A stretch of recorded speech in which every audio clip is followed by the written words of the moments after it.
Assalamualaikum warahmatullahi wabarakatuh. Salam sejahtera, salam Malaysia Madani, dan salam IPGM Peneraju Kecemerlangan Pendidikan Guru bertaraf dunia.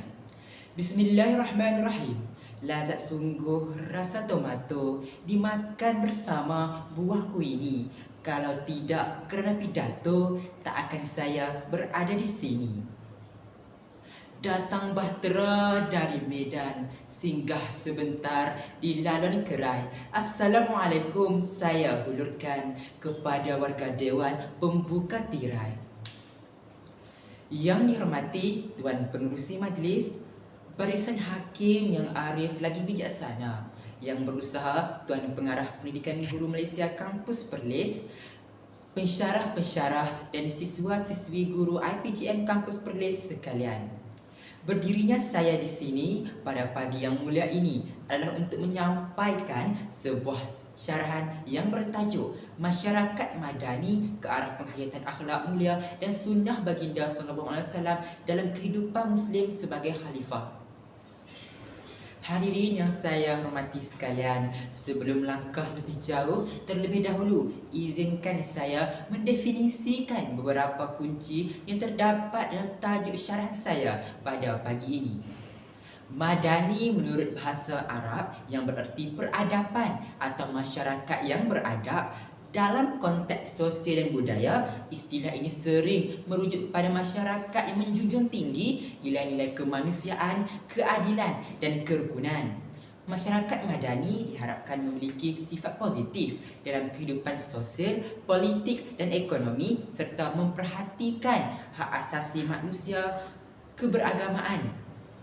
Secara umum, madani mencakupi aspek moral, etika dan sosial yang membangunkan lingkungan yang harmonis. Demi sesungguhnya adalah bagi kamu pada diri Rasulullah itu contoh yang baik, iaitu bagi orang yang sentiasa mengharapkan keridhaan Allah dan balasan baik pada hari akhirat. Serta ia pula menyebut dan memperingati Allah banyak-banyak dalam masa susah dan senang. Surah Al-Ahzab ayat 21. Manfaat-manfaat mencontohi sunnah Rasulullah SAW yang dapat mendekatkan diri dengan Allah Subhanahu Wa Taala, yang dapat meningkatkan iman dan keredaan dari Allah Subhanahu Wa Taala. Selain itu, sunnah Rasulullah SAW membangunkan akhlak yang baik yang mengajar nilai-nilai moral dan etika yang tinggi seperti kejujuran, kesabaran dan kasih sayang. Di samping itu, sunnah Rasulullah SAW memberikan panduan tentang cara melalui liku-liku kehidupan harian. Hadirin yang saya hormati sekalian, akhlak mulia merujuk kepada sifat-sifat positif yang harus dimiliki oleh setiap individu seperti kejujuran, kesabaran, toleransi dan kasih sayang. Penghayatan akhlak mulia ini menjadi asas dalam pembentukan masyarakat yang harmonis.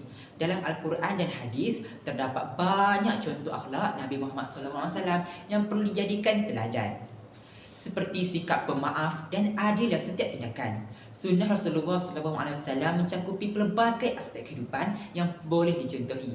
Salah satu contohnya adalah solat jemaah di masjid. Solat yang lebih baik adalah solat berjemaah di masjid kerana pahala yang solat berjemaah di masjid sangat besar dan pahalanya dikira pada setiap langkah ke masjid, dan ia juga akan memperoleh pahala berjemaah sebanyak 27 pahala. Solat jemaah di masjid memiliki banyak keistimewaan yang mendalam. Pertama, ia meningkatkan ikatan sosial dan persaudaraan di kalangan umat Islam. Dengan berkumpul, kita saling mengenali dan mendukung satu sama lain. Kedua, solat jemaah memberi pahala yang lebih besar. Rasulullah SAW bersabda, solat berjemaah lebih utama 27 kali ganda berbanding solat sendirian. Ketiga, ia membentuk disiplin yang dalam ibadah kerana kita harus hadir tepat pada masa.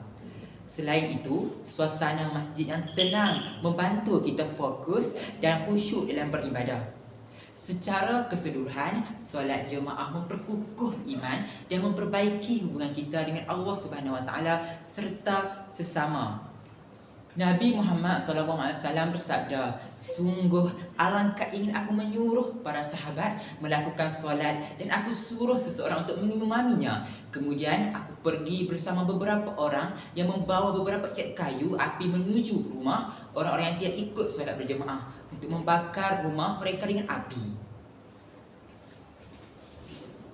Hadirin yang dihormati, akhlak mulia dan sunnah Rasulullah SAW yang boleh dihayati oleh masyarakat Madani ialah solat tahajud. Solat tahajud ialah solat apabila terjaga daripada tidur malam. Sebaik-baiknya 1/3 malam yang terakhir, iaitu dalam lingkungan jam 3 atau 4 pagi. Jumlah rakaat sekurang-kurangnya 2 rakaat di antara fadilat solat tahajud ialah: pertama, mendapat pengawasan Allah dan menampakkan kesan ketaatan di wajahnya. Kedua, dikasihi oleh para ahli ibadah dan orang mukmin. Ketiga, percakapannya menjadi hikmah dan bijaksana. Keempat, dimudahkan hisab ke atasnya. Kelima, mendapat catatan amal dari tangan kanan.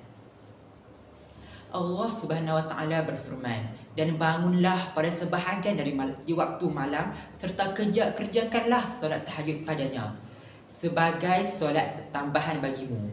Semoga Tuhanmu membangkit dan menempatkanmu pada hari akhirat di tempat yang terpuji. Surah Al-Isra ayat 79.